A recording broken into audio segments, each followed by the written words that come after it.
Assalamualaikum warahmatullahi wabarakatuh.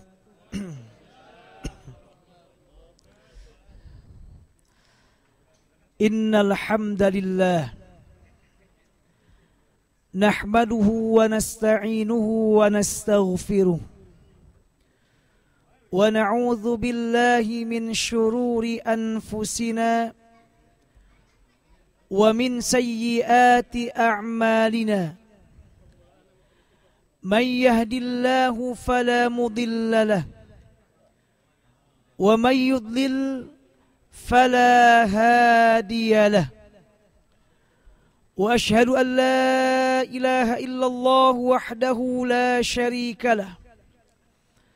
Wa ashhadu anna nabiyyana wa habibana wa rasulana wa syafi'ana wa sayyidana Muhammadan abduhu wa rasuluhu alladzi la nabiyya ba'dah. Hadirin hadirat jamaah salat tarawih dan witir Masjid Al-Hijrah Sydney, Australia yang senantiasa dirahmati oleh Allah. Tema kali ini merupakan tema yang tidak kalah penting dari tema-tema yang telah kita bahas dan para asatidz bahas selama bulan Ramadan tercinta. Keutamaan masjid dan memakmurkannya. Sebagian tema ini telah saya sampaikan pada diskusi panel pada hari Ahad yang lampau. Dan insya Allah pada kesempatan kali ini saya akan mencoba menjelaskan kembali atau juga menambahkan dari apa yang telah disampaikan tentang pentingnya masjid dan orang-orang yang memakmurkannya. Dan insya Allah yang memakmurkannya itu diantaranya adalah kita semua. Di mana kita senantiasa paling pertama ketika masjid ini memerlukan dana. Dan kita yang paling pertama ketika masjid ini kosong bolong. Untuk tetap mengisinya dengan beragam ibadah. Baik Ramadan atau di luar Ramadan. Hadirin yang berbahagia. Kata masjid itu dalam bahasa Arab merupakan isim makan dari kata sajada yasjudu. Artinya sujud. Sajada yasjudu itu artinya sujud. Dan masjid berarti tempat untuk melakukan sujud. Loh, kenapa dikatakannya masjid tidak marki tempat ruku? Karena kata para ulama, dari sekian banyak gerakan solat yang kita lakukan, maka sujud adalah gerakan yang paling penting dari gerakan-gerakan solat yang lainnya. Karena itu, dalam satu rakaat hanya sujud yang diulang 2 kali. Duduk antara 2 sujud hanya 1 kali. Ruku hanya 1 kali. Berdiri hanya 1 kali. Tapi sujud 2 kali. Bahkan dalam Al-Quran Allah sering menggambarkan kata solat dengan sujud. Atau ruku. As-sajid artinya orang yang solat. Ar-raqi' artinya orang yang solat juga. Ini lagi-lagi kata para ulama, karena sujud merupakan yang paling penting dari gerakan-gerakan solat. Loh, kenapa dikatakan demikian? Karena ketika sujud manusia siapapun dia, apapun pangkat dia, apapun jabatan dia, seperti apapun status sosial dia di masyarakat, tetap ketika sujud cium tanah. Tidak ada saya jenderal nggak mau cium tanah. Bahkan mohon maaf kalau di depannya, mohon maaf jika tempat sujudnya ada yang bau sekalipun, mohon maaf tetap dicium. Tidak bisa misalnya dahinya ngangkang, tidak kena. Jika itu terjadi, kata para ulama, sholatnya tidak sah karena sujudnya tidak sah. Sujud. Masjid artinya tempat untuk melakukan sholat ataupun sujud kepada Allah. Hadirin yang berbahagia, saking pentingnya masjid dalam Islam, paling tidak ada 28 ayat di mana Allah menyebutkan masjid dalam Al-Quran.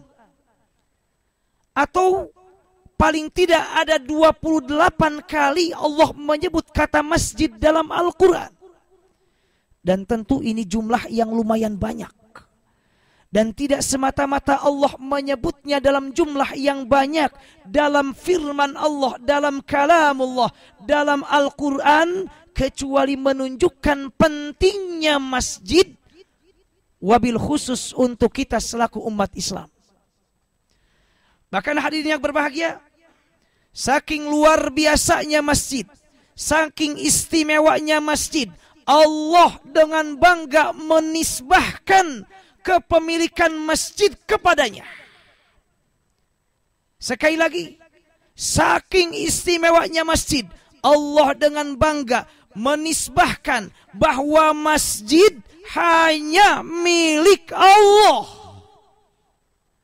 Dalam surah Al-Jin ayat 18 Allah berfirman, wa annal masajida lillah, bahwasannya sesungguhnya masjid-masjid itu hanyalah milik Allah. Kata para ulama, ada yang mengatakan lam di sini lamnya lil milk, untuk kepemilikan, milik Allah. Yang lain mengartikan lamnya lil ikhtisas, khusus hanya untuk Allah. Makanya kita sering mendengar masjid kita sebut dengan rumah Allah, buyutullah, baitullah, atau min buyutillah. Kenapa demikian? Karena Allah dalam surah Jin ayat 18 dengan sangat bangga mengatakan bahwasannya masjid itu khusus hanya untukku, bahwasannya masjid itu hanyalah milikku. Tidak semata-mata dinisbahkan kepada Allah, kecuali menunjukkan masjid sangat penting bagi umat Islam. Jika umat Islam jauh dari masjid, jika umat Islam jauh dari masjid, maka dia hakikatnya telah jauh dari Allah. Karena ini rumahnya. Seseorang yang ingin dekat dengan tuan rumah, pemilik rumah, paling tidak dan paling bagus adalah sering bersilaturahim. Maka terjadilah ikatan yang sangat kuat karena kita saling berkunjung, sering mengunjunginya. Sebaliknya orang yang tidak pernah mengunjunginya atau jarang mengunjunginya, tentu tidak akan pernah ada ikatan yang kuat antara dirinya dengan pemilik rumah. Demikian pula dengan rumah Allah. Makanya siapa yang jauh dari masjid, sekali lagi siapa yang jauh dari masjid, maka dia akan jauh dari Allah. Jangan pernah menjauh dari masjid. Rumah boleh jauh dari masjid, tapi selalu hadir di masjid. Daripada rumah dekat dengan masjid tapi tidak pernah nongol ke masjid. Waliyazbillah. Oleh karena itu hadirin yang bahagia, sekali lagi orang yang jauh dengan masjid, maka hakikatnya dia akan jauh dengan pemilik masjid, Allah Subhanahu wa ta'ala. Bahkan hadirin yang berbahagia, saking pentingnya masjid, kalau kita lihat dalam Al-Quran, dalam surah At-Taubah ayat 18, Allah mengatakan bahwa orang yang memakmurkan masjid itu hanyalah orang-orang yang beriman kepada Allah dan hari akhir. Artinya hanya orang-orang yang beriman kepada Allah lah mereka yang memakmurkan masjid. Baik dengan sholat berjamaah, baik dengan majlis ilmu, baik dengan zikir, baik dengan perkumpulan untuk umat Islam, ataupun hal-hal yang lainnya yang berkaitan dengan masjid. Oleh karena itu Allah berfirman misalnya, innama ya'muru masajidallah man amana billahi wal yaumil akhir wa aqamas salah wa ataz zakah wa lam yakhsha illallah fa'asa ulaika ayyakunu minal muhtadin. Kata Allah, ini Allah dalam ayat ini menggunakan adatu hasrin, innama, hanya saja. Yang memakmurkan masjid ini hanya saja mereka yang beriman kepada Allah, mereka yang beriman kepada hari akhir, mendirikan sholat, mengeluarkan zakat, dan hanya takut kepada Allah. Bahkan di akhir ayat, subhanallah, mereka yang memakmurkan masjid, kata Allah, fa'asa ulaika ayyakunu minal muhtadin. Mereka adalah insya Allah termasuk orang-orang yang mendapatkan hidayah dari Allah subhanahu wa ta'ala. Oleh karena itu, agar kita termasuk orang yang mendapatkan hakikat hidayah, beriman dengan hakikat, betul-betul beriman pada Allah dan hari akhir, mendirikan sholat dan mengeluarkan zakat, jangan jauh dari masjid. Masjid manapun juga. Wabil khusus jika masjid tercinta ini kita hidupkan seperti ini ramainya di luar Ramadan. Siap Bapak Ibu? Amin. Jangan sampai tadi kata Ustaz Anam pada waktu subuh, bagaimana hukumnya saya yang azan, kita membahas tentang keutamaan sholat berjamaah. Bagaimana hukumnya saya yang azan, saya yang qomat, saya yang imam, dan juga saya yang makmum. Allahu Akbar.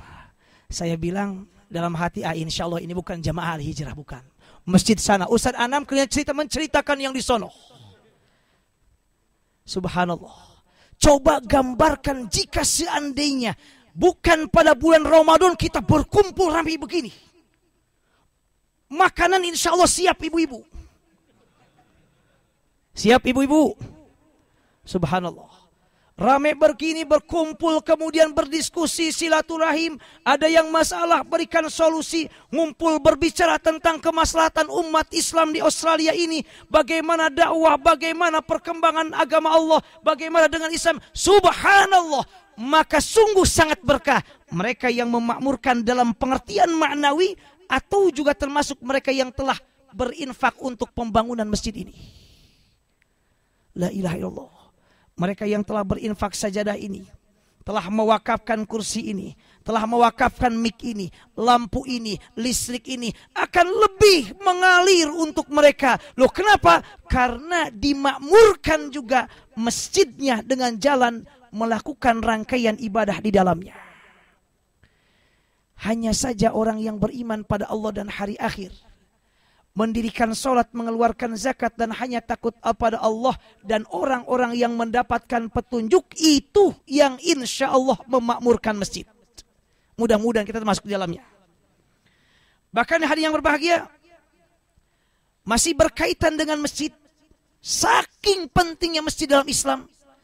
Yang pertama Rasul lakukan ketika sampai di Kuba, beliau hijrah dari Mekah ke Madinah. Beliau singgah di Kuba, ada yang mengatakan 4 hari, ada yang mengatakan 3 hari, ada yang mengatakan 1 minggu, ada yang mengatakan 2 minggu.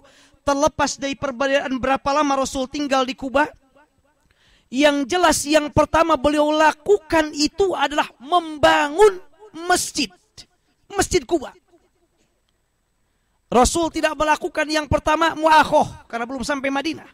Rasul juga tidak melakukan yang lain. Padahal kalau kita mengambil pendapat bahwa Rasul di Kuba ini hanya 4 hari misalnya, Rasul bisa saja sholat tanpa di dalam masjid, bangunan khusus masjid. Misalnya di padang pasir. Terlebih jumlah yang berangkat ke Madinah saat itu masih sedikit umat Islam. Namun Rasul tidak demikian. Rasul bisa saja, karena semua bumi Allah dijadikan untuk baginda Rasul dan kita sebagai masjid. Namun itu masjid pengertian bahasa. Sementara pengertian istilah seperti bangunan yang ada seperti ini. Rasul tidak melakukannya karena ingin Rasul mengatakan kepada kita sebagai umatnya, saking pentingnya masjid dalam pengertian istilah bangunan, beliau lakukan yang pertama kali adalah membangun masjid. Bahkan masjid yang dibangun pertama ini, yaitu Masjid Kuba ini, sampai Allah abadikan dalam Al-Quran. Saking pentingnya masjid, khususnya Masjid Kuba ini, Allah berfirman, la masjidun ussisa ala taqwa. Masjid yang dibangun dan dirikan berdasarkan ketakwaan. Semua para ahli tafsir itu mengatakan masjid yang dimaksudkan dalam ayat tersebut adalah Masjid Quba yang pertama dibangun oleh Rasulullah SAW. Subhanallah. Bahkan bukan hanya itu. Berangkat beliau dari Quba menuju ke Madinah. Lagi-lagi ketika beliau yang lakukan pertama kali sampai di Madinah, bukan mu'akhoh, bukan mu'ahadah, tapi yang beliau lakukan pertama kali lagi-lagi membangun masjid. Yang kita kenal sekarang dengan Masjid Nabawi. La ilaha illallah. Ini tidak semata-mata baginda Rasul melakukan yang pertama pembangunan masjid, kecuali ingin mengatakan, wahai jamaah al-hijrah, jamaah Australia, Sydney, Melbourne, Adelaide, dan yang lainnya, masjid sangat penting. Dan saya katakan berulang-ulang, mereka yang hidupnya dari kecil atau bahkan mereka yang hidupnya bergantung dengan masjid, mencintai masjid, tidak pernah jauh dari masjid, bahkan hidup di masjid dan di masjid dan di masjid, maka insya Allah dia akan sukses dunia akhirat. Perhatikan, mereka yang sejak muda atau kecilnya hidup di masjid, saya yakin seyakin-yakinnya, dunia dia bahagia, akhirat insya Allah apalagi. Dan bapak-bapak serta ibu-ibu yang berbahagia, yang sekarang Masya Allah, Allah berikan kenikmatan yang luar biasa, rizki yang melimpah, luar biasa Allah dititipkan di Australia ini, Allah sampaikan ke Australia ini, di mana jutaan orang mau datang ke Australia ini. Bahkan mungkin lebih dari 1 juta, 2 juta, 3 juta orang mau ke Australia ini. Namun Allah memilih bapak ibu yang berbahagia, dengan Allah berikan kelapangan ini dan itu. Kenapa? Saya yakin, bapak ibu dulunya termasuk orang-orang yang memakmurkan masjid. Sampai sekarang dan insya Allah sampai meninggal nanti. Orang yang dekat dengan masjid dan hidup di masjid, saya sampaikan sekali lagi, tidak akan pernah susah. Tidak akan pernah bersedih. Dia akan senantiasa bahagia dunia dan akhirat. Allah akan mudahkan semuanya. Maka saya sampaikan, bagi mereka yang sedang sedih, bagi mereka yang sedang ada masalah, dekatlah dengan Allah, dekatlah dengan masjid, jangan jauh dari masjid. Bahkan kata Allah, kata Rasulullah, ketika hamba Allah, ketika manusia ingat dengan Allah, ketika lapang, ketika senang, ketika sehat, Allah akan memudahkannya. Sekalipun dia tidak berdoa, Allah akan memudahkannya ketika dia susah ataupun ketika dia sakit. Orang yang mengingat Allah ketika lapang dan ketika senang, jangan jauh dari masjid. Bahkan hadir yang berbahagia, subhanallah, dalam hal yang lain ada satu peristiwa yang terjadi pada baginda Rasulullah, di mana peristiwa ini tidak pernah terjadi kepada satu pun nabi yang lainnya, baik yang 24 nabi, 25 nabi dan rasul, ataupun nabi-nabi yang lainnya yang ada syith di antaranya. Ada juga misalnya Yusha bin Nun, kata para ulama juga nabi, atau Khidir. Tidak Allah berikan kecuali untuk nabi kita, Nabi Muhammad. Satu peristiwa agung di mana bukan hanya menembus bumi, tapi bumi dan langit. Bahkan bukan langit, tapi langit-langit.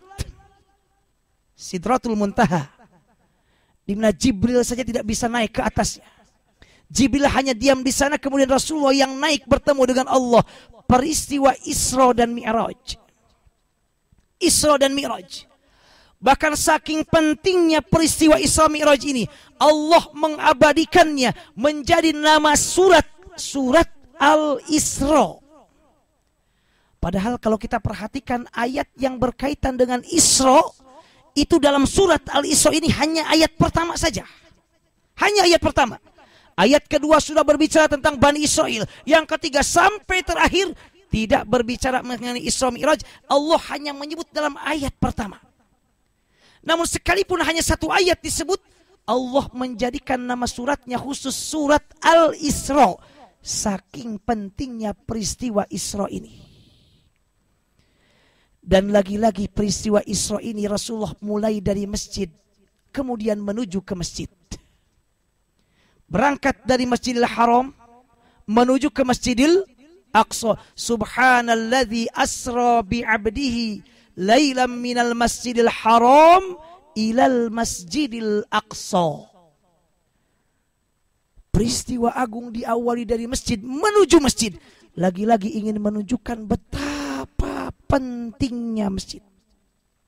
Bahkan dalam hadis sahih riwayat Imam Muslim, baginda Rasul mengatakan, ahabbul buqa'i ilallah, ahabbul buqa'i ilallah, tanah yang paling dicintai oleh Allah, bumi yang paling disenangi oleh Allah, masajiduha, adalah masjidnya. Ini kita duduk di tempat yang paling dicintai oleh Allah. Kita berbaring, kita selonjoran di tempat yang paling disenangi oleh Allah. Dari semua tanah, dari semua bumi yang ada di bumi ini. Hadis sahih riwayat Imam Muslim. Ini lagi-lagi menunjukkan betapa masjid dalam Islam sangat-sangat penting. Jangan jauh dari masjid. Bahkan hadis yang berbahagia, hanya ada satu hadis saya lihat, riwayat Imam Abu Ya'la dalam musnadnya, Ibnu Khuzaimah dalam sahihnya, diterima dari Anas bin Malik, baginda Rasulullah SAW bersabda, ya'ti ala ummati zamanun yatabahawna bil masajid wala yu'ammirunaha illa qalila. Kata Rasulullah, akan datang satu masa di mana umatku mereka berbangga-bangga dengan bangunan masjid yang megah. Mereka berlomba-lomba membangun masjid yang mahal. Mereka berlomba-lomba menghias masjid dengan ornamen-ornamen yang wah. Namun yang memakmurkannya sangat sedikit.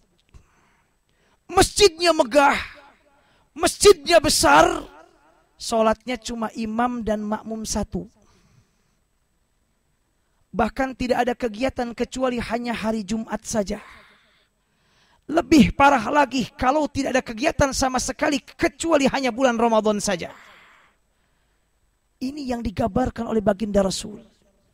Orang berlomba dengan bangunan masjid yang luar biasa, tapi tidak pernah memperhatikan yang memakmurkan di dalamnya. Bahkan kalau sebaliknya, kalau kita perhatikan baginda Rasul dulu dalam sejarahnya, beliau bangunan Masjid Nabawi yang kita saksikan sekarang luar biasa, tidak seperti itu yang dibangun Rasul. Sangat sederhana. Bangunannya dibangun sangat sederhana, hanya dengan tanah sedikit, kemudian atapnya pun menggunakan pelepah kurma, dedaunan kurma. Biasa sekali. Sangat sederhana.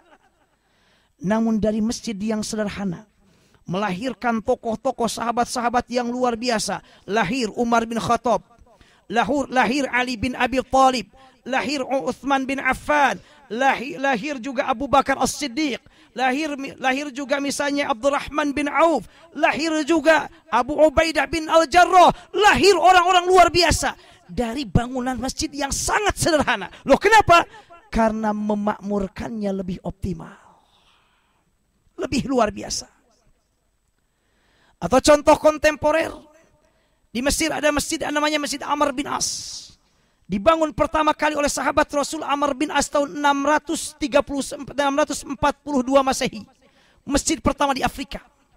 Dulu bangunannya sangat sederhana, hanya pelepah kurma, kecil. Namun yang memakmurkannya, 80 sahabat menentukan arah kiblatnya. Bahkan para sahabat sholat di sana, memakmurkan pengajian. Bahkan jauh sebelum Al-Azhar muncul, Masjid Al-Azhar muncul tahun 970 dibangunnya. Baru dipakai tahun 972. Ini dibangun 642. Kurang lebih 3 abad bedanya. Sebelum Al-Azhar muncul, pusat keilmuan di Mesir, bahkan di negara Arab saat itu adalah di masjid tersebut. Yang bangunannya sangat sederhana. Sampai Ibnu Khaldun datang ke Mesir. Para ulama kalau belum pernah mengajar di Masjid Amr bin As, rasanya kurang afdol, kurang mantap. Sampai Imam Syafi'i pun termasuk di antara yang mengajar di Masjid Amr bin As dalam keadaan bangunan yang masih sederhana. Sekalipun sudah sampai Imam Syafi'i. Namun bangunan yang sederhana ternyata melahirkan para ulama yang luar biasa.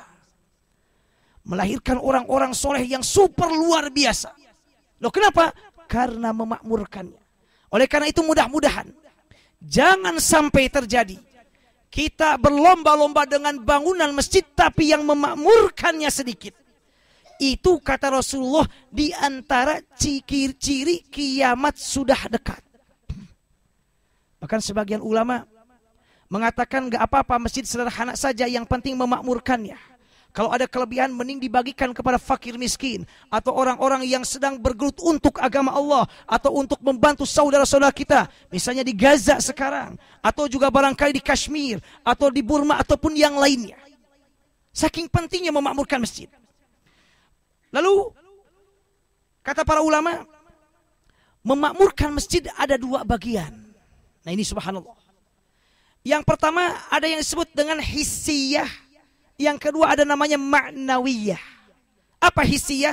Hissiyah adalah memakmurkan masjid dari segi bangunan fisik. Misalnya kita berinfak sedekah untuk membangun masjid. Kemudian untuk menyalakan lampu. Untuk operasional masjid. Ini subhanallah. Subhanallah bahagia. Besar pahalanya. Masya Allah. Orang yang berinfak, berwakaf, bersedekah atau apapun namanya demi masjid, luar biasa pahalanya. Saya lihat misalnya dalam hadis yang saya kutip dari Fathul Bari Ibnu Hajar Al-Asqalani. Beliau tidak mengomentari hadis ini. Itu artinya bahwa paling tidak beliau menjadikan hadis ini boleh diamalkan. Beliau tidak berkomentar. Karena kalau hadisnya dhaif, beliau selalu berkomentar. Ibnu Hajar Al-Asqalani, Amirul Muhaditsin. Dalam kitab Fathul Bari, beliau mengutip sebuah hadis dari Anas bin Malik. Baginda Rasulullah SAW bersabda, ini berkaitan dengan memakmurkan masjid hissiyah. Hissiyah itu ada yang nampak, yang lahir. Yang kelihatan, bangunan. Atau yang berkaitan dengan bangunan. Apa kata Rasulullah? Man asroja fi masjidin sirojan. Siapa yang memberikan lampu untuk penerangan di masjid. Ada lampu mati satu. Harganya $5 misalnya. Lalu saya memberikan $5 dipasangkan lampu. Lalu nyala terus. Seperti ini. Kata Rasulullah, siapa yang menyalakan lampu di masjid. Lalu, lam tazalil malaikatu wa hamalatul arsy tastaghfiru lahu madama fi dzalikal masjidi dhau'uhu. Maka malaikat, para malaikat dan malaikat-malaikat pemangku arasy, ini malaikat pemangku arasy, malaikat-malaikat pilihan. Sampai kata Imam Al-Ghazali, beliau berada di alam khusus yang bukan dengan alam malaikat yang lainnya. Malaikat pilihan. Kata Rasulullah, siapa yang memberikan penerangan lampu di masjid, maka para malaikat dan malaikat-malaikat pemangku arasy, mereka akan memohonkan ampun untuk orang yang memberikan lampu tersebut selama sinarnya, lampunya masih terus menyala. Subhanallah. 10 tahun lampu ini masih terus menyala, 10 tahun juga pahalanya mengalir kepada orang yang memberikan lampu. Kalau memberikan lampu saja begitu besar pahalanya, bayangkan kalau yang memberikan lebih dari lampu, memberikan karpet, memberikan untuk bangunan, memberikan untuk kepentingan-kepentingan yang lain. Ini lagi-lagi menekankan betapa apapun yang berkaitan dengan masjid sangat besar pahalanya. Bahkan hadirin yang berbahagia, dalam hadis yang lain, hadis Imam Tabrani, baginda Rasulullah SAW bersabda, man allaqa kindilan, siapa yang menggantungkan lampu yang dipakai minyak, lampu kindil, pakai minyak bukan pakai listrik. Atau kalau sekarang pakai listrik seperti ini.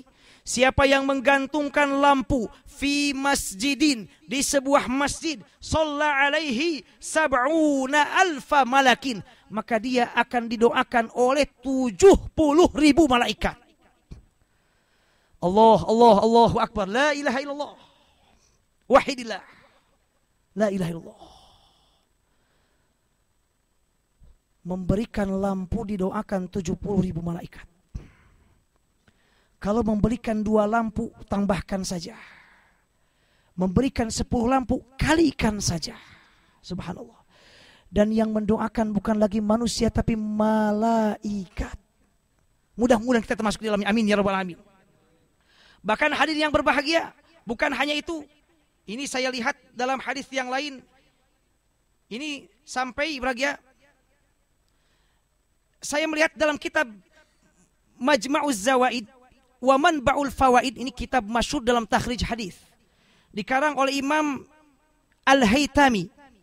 Beliau mengatakan hadis-hadis yang berkaitan dengan keutamaan masjid, maksudnya keutamaan membangun masjid, berinfak untuk masjid, lampunya, karpetnya, pokoknya semua yang berkaitan dengan masjid, itu beliau diriwayatkan oleh 18 sahabat, sehingga para ulama mengatakan al-ahaditsu fi hadzal babi mutawatirun.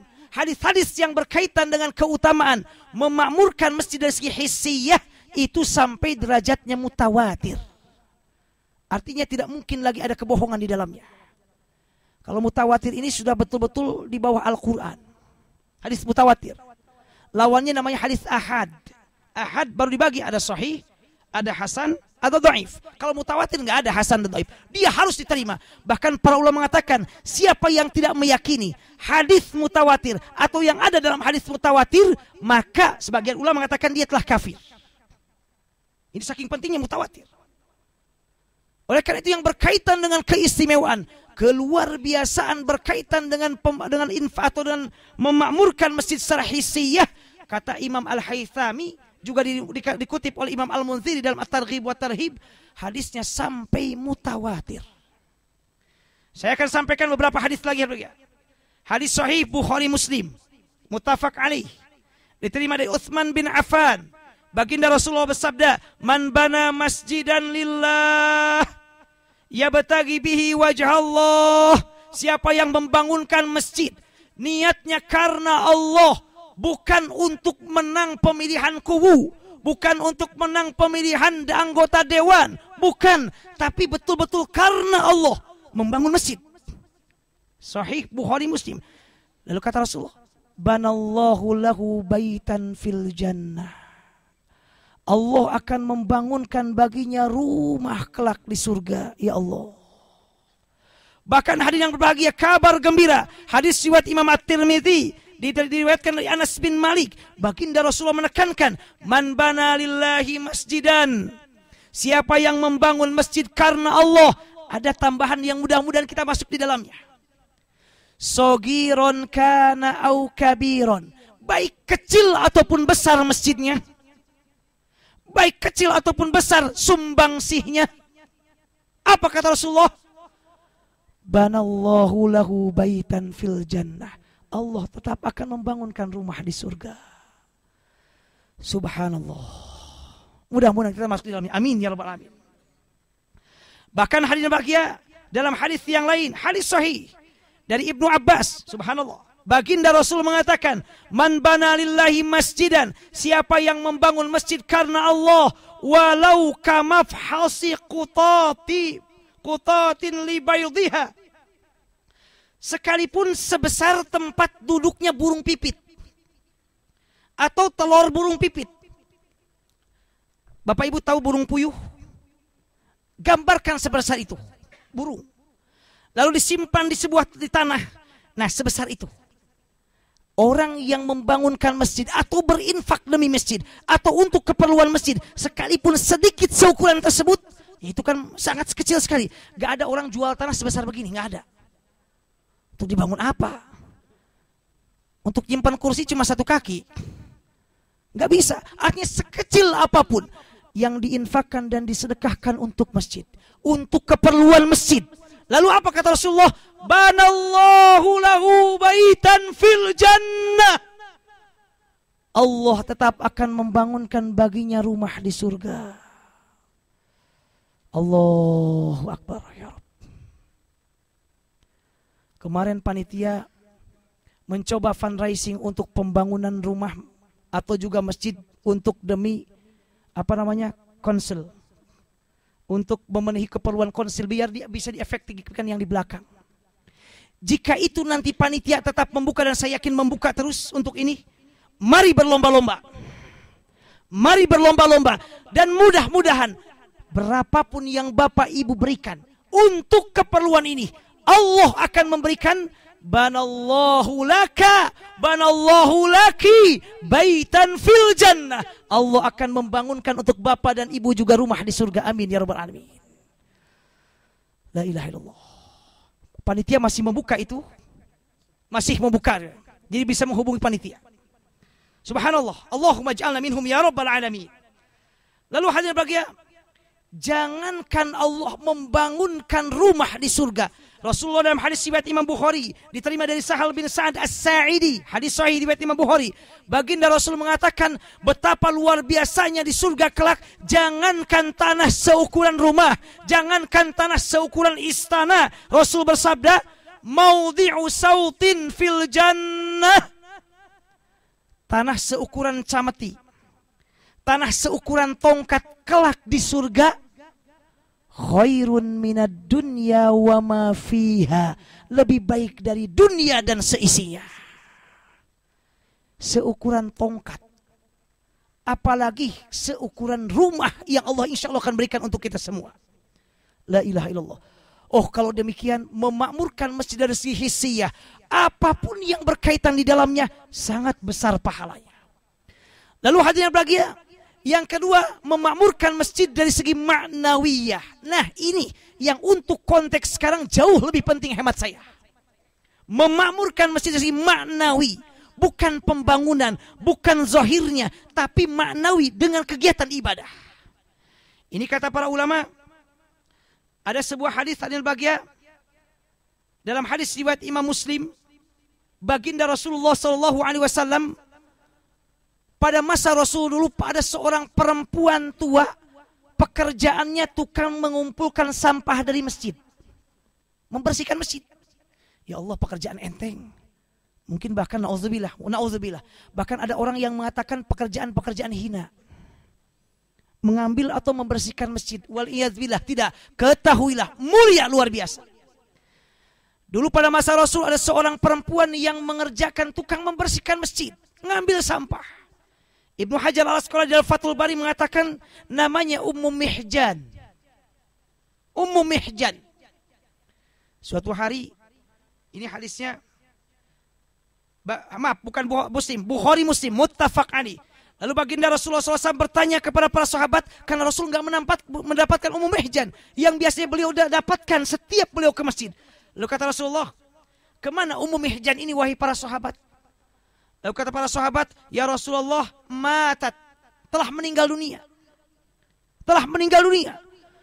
Mendengar Rasulullah, mendengar bahwasannya Ummu Mihjan telah meninggal dunia, baginda Rasulullah SAW sedikit agak kesal.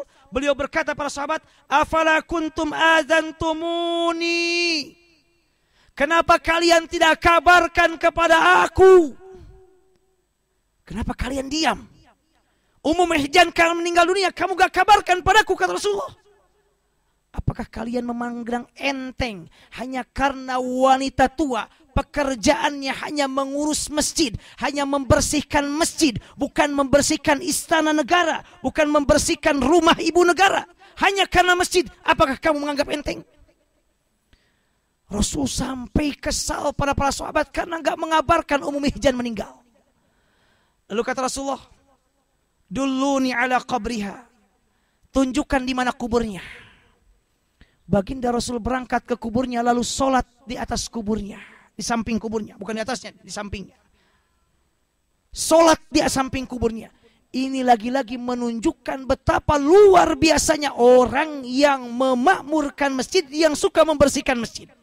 Sampai Rasul menanyakan kubur dan beliau bahkan sholat di kuburnya. La ilaha illallah. Oleh karena itu hadirin bahagia, ini yang perlu kita tanamkan dari sekarang. Bahwa memakmurkan masjid di samping hissiyah juga perlu yang disebut dengan maknawiyah. Yang kata para ulama, yang pertama adalah maknawi adalah sholat berjamaah. Sholat berjamaah. Bahkan dalam mazhab Hambali atau sebagian mazhab Hambali, bagi laki-laki sholat berjamaah hukumnya wajib di masjid. Ini sebagian dalam mazhab Hambali. Sebagian besar. Bahkan kalau tidak salah qaul mu'tamadnya dalam mazhab Hambali. Jumhur mengatakan sunnah muakkadah. Saking pentingnya sholat berjamaah. Mari kita lihat hadis-hadis betapa luar biasanya bapak ibu kalau sholat, khususnya bapak-bapak kalau sholat di masjid. Karena ibu-ibu Rasul mengatakan sebaik-baik sholat perempuan adalah di rumah. Untuk kaum bapak, Rasul mengatakan, ya Allah, ya Allah. Sampai Rasul memberikan pahala bukan sholatnya saja, tapi sebelum ketika bapak berangkat dari rumah, Rasul sudah memberikan kabar gembira pahala yang luar biasa bagi mereka yang hendak pergi menuju masjid untuk sholat. Rasul misalnya bersabda dalam hadis Imam Bukhari Muslim, hadis masyhur dari Abu Hurairah, ada 7 golongan yang akan mendapatkan naungan kelak pada hari kiamat, di mana tidak ada naungan selain naungan Allah.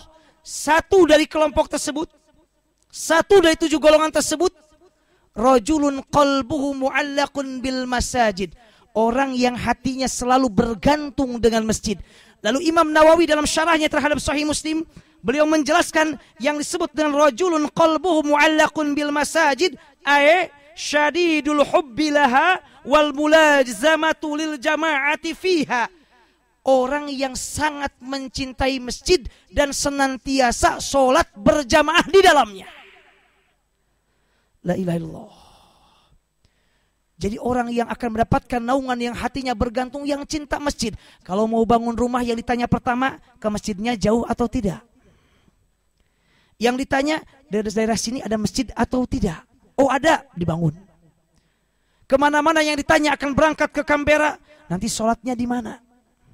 Selalu ingat dengan masjid. Apakah ada masjid di jalan nanti? Ketika seandainya ada kabar berita masjidnya roboh, lalu bagaimana pembangunannya? Apakah ada fundraising untuk pembangunan masjid? Cinta dengan masjid. Di samping setiap sholat, diusahakan untuk terus dan mulazamah, terus-terusan dilakukan di masjid, khusus untuk kaum laki-laki. La ilaha illallah.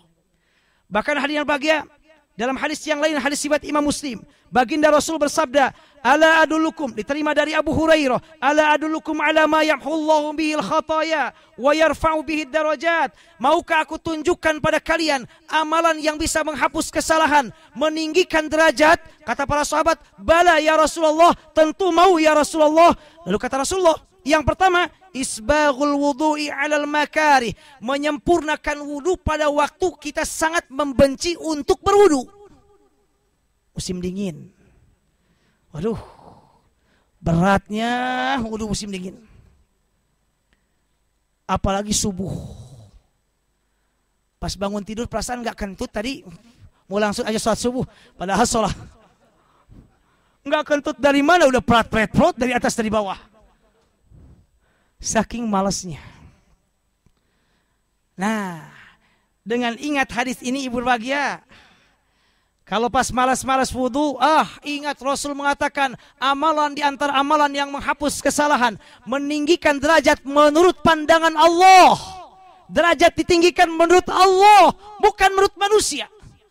Kalau derajat ditinggikan oleh manusia masih bisa diukur. Masih bisa diukur. Masih bisa diprediksi. Ini yang meninggikan derajat adalah Allah. Yang tidak mungkin bisa diukur dengan ukuran apapun. Bahkan dalam redaksi hadisnya bukan 1 derajat, darajat, jama muannats salim. Derajat-derajat Allah akan tinggikan orang yang menyempurnakan wudu ketika saat-saat dia tidak mau atau malas untuk berwudu.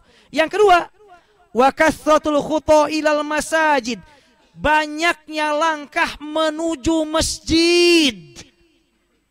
Makin jauh kita berangkat ke sebuah masjid, makin jauh kita berangkat untuk ke rumah Allah, maka makin besar pahalanya dan makin banyak derajat yang akan diangkat oleh Allah Subhanahu wa ta'ala.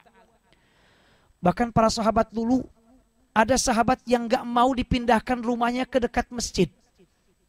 Dia inginnya rumahnya tetap aja jauh dari masjid. Kenapa? Ketika tanya, biar pahalanya lebih banyak, karena langkah yang dilangkahkan Allah akan menghitung, menghapus kesalahan, mengangkat derajat.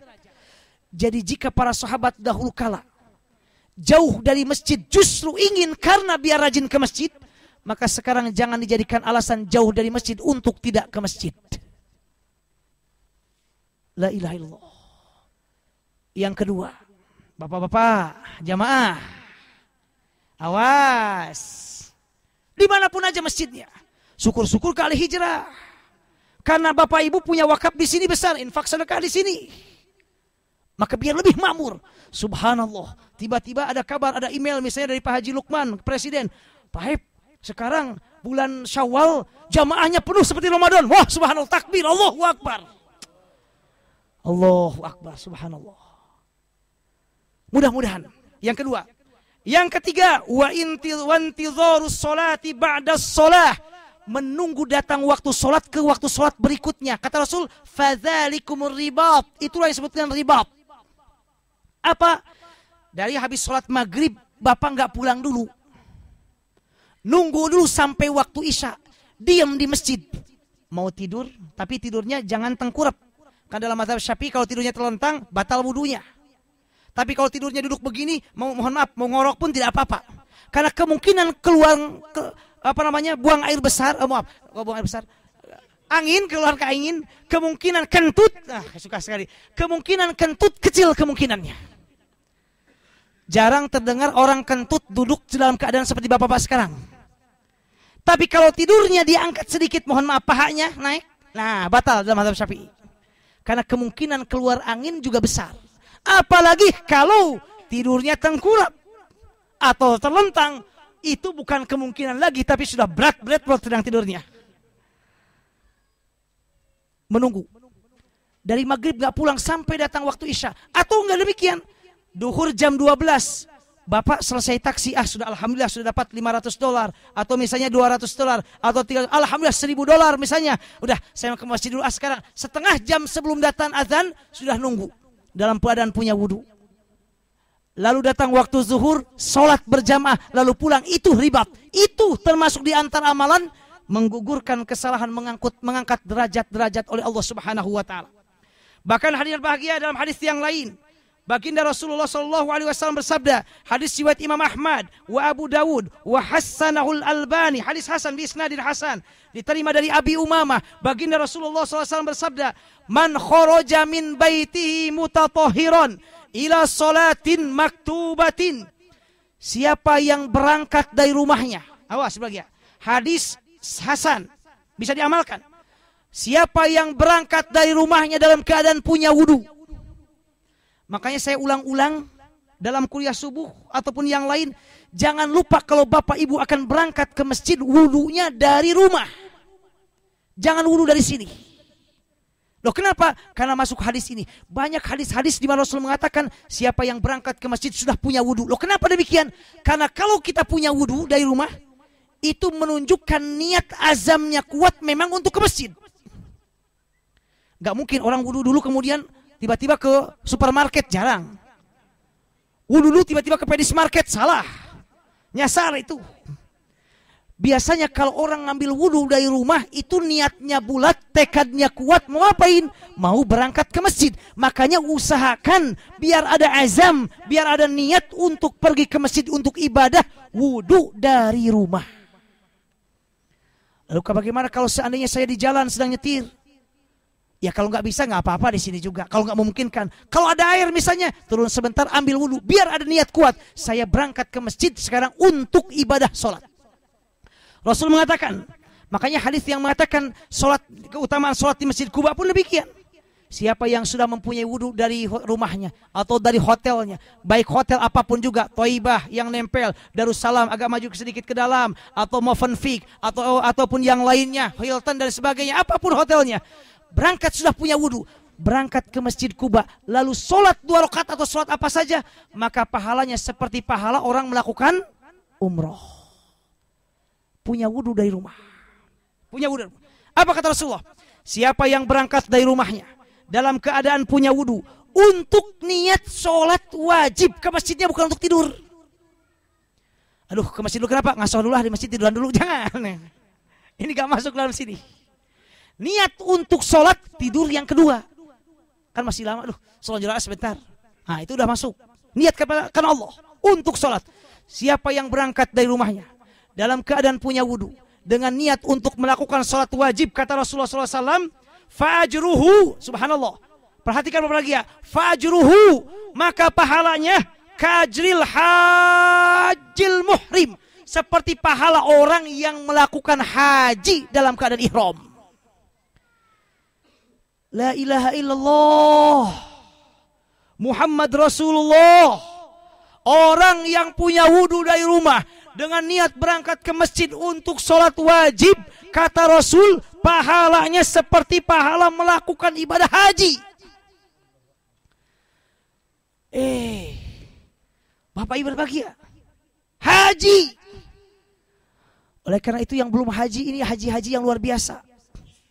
Meskipun jangan begini, alhamdulillah saya sudah setiap hari berarti gak usah ke haji lagi. Kenapa? Karena sudah melakukan haji dengan jalan berangkat ke masjid. Bukan. Makanya redaksinya ka'ajril haj, seperti pahala orang yang melakukan haji tapi dia belum haji. Pahalanya seperti dia. La ilaha illallah. Apakah sekarang menjadi alasan untuk malas ke masjid bapak-bapak? Kok ibu-ibu yang jawab? Azamkan dari sekarang. Bapak tahu apa balasan bagi orang yang haji? Bapak tahu bapak balasan bagi orang yang haji? Ibu tahu balasan bagi orang yang haji? Apa hajinya haji mabrur? Ini hajinya enggak haji biasa, haji mabrur. Rasul mengatakan, untuk yang haji mabrur, untuk yang haji, laisa lahul jazaa illal jannah. Tidak ada balasan selain surga Allah. Tidak ada balasan baginya selain surga Allah. Selain surganya bagi orang yang haji mabrur, dan diantaranya pahala ini akan diberikan pada mereka yang gemar berangkat ke masjid, punya wudhu dari rumah, berangkat ke masjid untuk sholat 5 waktu. Lalu bagaimana kalau di tengah jalan macet? Macetnya dihitung pahala. Lalu kena na'udzubillah, mobilnya kempes, diperbaiki dulu, kempes dan diperbaikinya dihitung pahala. Bahkan dalam hadis yang lain, orang yang berangkat untuk ke masjid atau menunggu untuk sholat berikutnya, selama berangkatnya niatkan untuk masjid atau selama menunggu waktu sholat berikutnya, dihitung seperti pahala orang yang sholat. La ilaha illallah, luar biasa ini. Coba bayangkan, kalau sehari semalam kita 5 waktu ke masjid, maka 5 pahala seperti haji sudah kita raih. Kalau misalnya nggak sampai 5 karena harus berangkat kerja dari jam 4 misalnya, 4 saja udah lumayan, 4 kali haji. Maka ibu nanti kalau bapak di rumah misalnya diingatkan, Pak haji dulu Pak, haji dulu ke Masjid Tempi. Di sana insya Allah ada Ustadz Solihin dan Ustadz Khairul Anam. Jangan sampai kasihan yang haji Ustadz Khairul Anam terus sama Ustadz Solihin. Yang penghuni di sini ya kemana? Penduduknya di sini ya kemana? Yang berinfak bersedekah luar biasanya kemana? Sekali lagi ibu ingatkan bapak-bapak, kalau sedang sehat, Pak, haji dulu Pak. Haji ke Lakemba, haji ke Tempi, haji ke Tempi, haji ke Tempi. Sehingga penuh luar biasa, subhanallah. Hadinya berbahagia. Bahkan ini dalam sebuah hadis, ini barangkali hadis yang terakhir. Rasul menggambarkan tentang sholat isya dan subuh khususnya. Sholat isya dan subuh khususnya. Kata Rasulullah, hadis sahih riwayat Imam Bukhari Muslim diterima dari Abu Hurairah. Baginda Rasul mengatakan, "Lau ya'lamuna ma fil atamati was subh la atauhuma walau habwan." Kalau seandainya umatku mengetahui, kalau seandainya jamaah al-hijrah mengetahui keistimewaan, kemuliaan dari sholat subuh dan isya berjamaah, maka mereka akan mendatanginya sekalipun sambil merangkak. La ilaha illallah. Saking luar biasa. Apa di antara keistimewaannya? Baginda Rasulullah SAW dalam hadis yang lain riwayat Imam Muslim diterima dari Abdurrahman bin Umar. Rasulullah SAW bersabda, "Man shallal isya'a fi jamaah." Siapa yang salat isya berjamaah di masjid, siapa yang salat isya berjamaah, faka'annama qama nisfal laili, maka seolah-olah dia telah melakukan ibadah setengah malaman penuh. Kalau semalam ada 12 jam, maka orang yang sholat isya berjamaah pahalanya seperti dia sholat terus-terusan selama 6 jam. Lalu kata Rasulullah, "Wa man shalla subha fi jama'atin faka'annama shallal laila kullah." Siapa yang sholat subuh berjamaah di masjid, maka pahalanya seperti dia melakukan sholat malam semalaman penuh. Allahu Akbar. Subuh dan isya. Luar biasa. Haji dapat, Kemudian pahala yang lain juga dapat. Pahala berangkatnya dapat. Pahala itu ininya dapat. Subhanallah. Subhanallah. Saya yakin tidak ada alasan bapak-bapak untuk tidak sholat 5 waktu di masjid. Tidak ada alasan. Bahkan dalam hadis yang lain Rasul mengatakan, kalau ada seseorang yang dia rajin datang ke masjid, fashhadu lahu bil iman, saksikanlah bahwa dia adalah orang yang beriman. Orang yang rajin ke masjid. Mudah-mudahan kita termasuk orang-orang yang memakmurkan masjid dari hal ini.